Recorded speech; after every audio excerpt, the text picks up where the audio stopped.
تو ناظرین، یہاں ہم بات کریں گے چارلی چیپلن کی ابتدائی زندگی پر۔ Charlie Chaplin, Charles Spencer Chaplin 16 April 1889 کو ایسٹ اسٹریٹ، والورتھ، لندن، انگلستان میں پیدا ہوا۔ اس کے والدین برطانیہ کے موسیقی کے حالوں کی روایت سے تعلق رکھنے والے فنکار تھے۔ اس کا باپ چارلس اسپینسر چیپلن سینئر ایک صداکار و اداکار تھا اور اس کی ماں ہینا اسپینسر ایک گلوکارہ و اداکارہ تھی۔ ان دونوں میں اس وقت علیحدگی ہو گئی جب چارلی کی عمر 3 سال سے بھی کم تھی۔ اس نے اپنے ماں باپ سے گانے کی تربیت حاصل کی۔ 1891 کی مردم شماری سے پتہ چلتا ہے کہ چارلی اور اس کا بڑا سوتیلا بھائی سڈنی اپنی ماں کے ساتھ ہارلو اسٹریٹ، والورتھ میں رہتے تھے۔ چارلی اپنے بچپن میں اپنی ماں کے ساتھ لیمبتھ میں کلنگٹن روڈ پر اور اس کے ارد گرد کے پتوں پر بھی رہا۔ ان میں 3 پاول ٹیرس، چیسٹر اسٹریٹ اور 39 میتھلی اسٹریٹ شامل ہیں۔ اس کی ماں اور نانی کا تعلق رومانچلز کے سمتھ خاندان سے تھا، جس پر اس کو انتہائی فخر تھا، اگرچہ اس تعلق کو اس نے اپنی خود نوشت میں اپنے خاندان کی الماری میں ڈھانچہ کہا تھا۔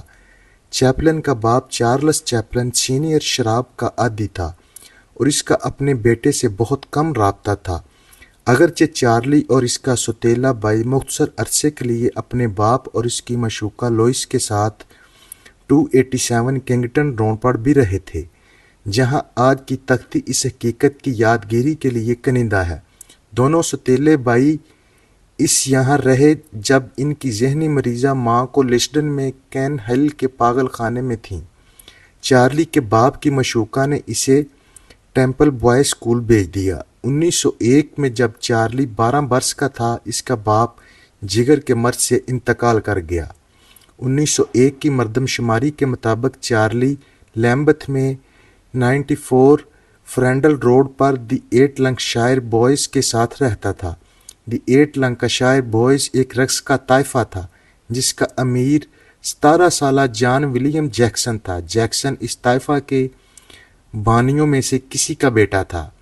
نخرے میں خلل کی وجہ سے چارلی کی ماں، جو اپنے سٹیج کے نام للی ہارلے سے جانی جاتی تھی، اس نے گانا چھوڑ دیا۔ ہینا کے لیے مشکل وقت کا آغاز 1894 میں البرشاٹ کے ایک تھیٹر میں دی کینٹین نامی ڈرامے میں ادائیگی فن کے دوران ہوا۔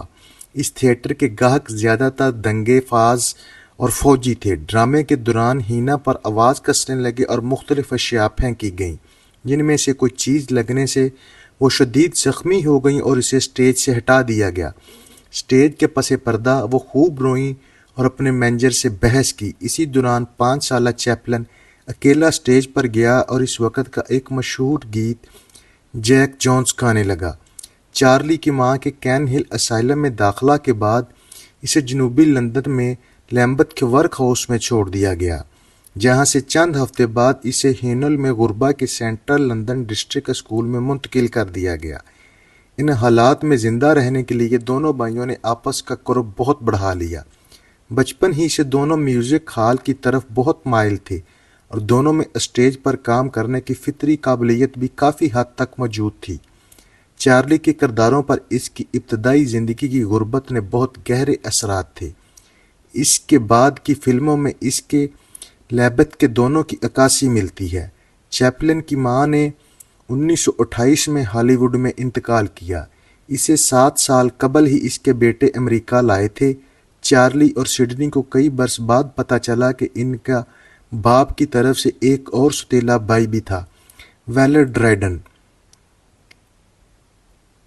1892 تا 1957 کی پرورش اس کے باپ نے ملک سے باہر کی تھی، لیکن بعد ازاں وہ اپنے باقی خاندان سے مل گیا اور ہالی ووڈ میں اپنے بھائی چارلی کے اسٹوڈیو میں ملازمت اختیار کر لی۔